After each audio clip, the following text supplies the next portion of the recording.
જ્યારે પહેલો જ ઇન્ટરનેશનલ પ્રવાસ સીધો જેલના સળિયા પાછળ પહોંચાડી દે. અમદાવાદ એરપોર્ટ પર એર ઇન્ટેલિજન્સ યુનિટે ડ્રગ્સની હેરાફેરીનો મોટો પર્દાફાશ કર્યો છે. થાઈ એરવેઝ ઇન્ટરનેશનલની ફ્લાઇટ નંબર TG343 દ્વારા બેંકોકથી અમદાવાદ આવેલા એક પેસેન્જરને એજન્સીએ બાતમીના આધારે દબોચી લીધો છે. અધિકારીઓએ જ્યારે આ શંકાસ્પદ પેસેન્જરની ટ્રોલી બેગની તલાશી લીધી ત્યારે કસ્ટમ સ્ટાફ પણ ચોંકી ઉઠ્યો. પકડાઈ ન જાય તે માટે આરોપીએ ટ્રોલી બેગની અંદર ખાસ 6 વેક્યુમ પેકવાળા પેકેટ છુપાવ્યા હતા.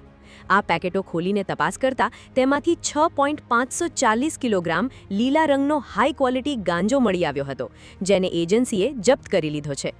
પૂછપરછમાં સામે આવ્યો છે કે પકડાયેલો આ શખ્સ મૂળ છત્તીસગઢના રાયપુરનો છે અને આ તેની જિંદગીની પહેલી જ વિદેશ યાત્રા હતી.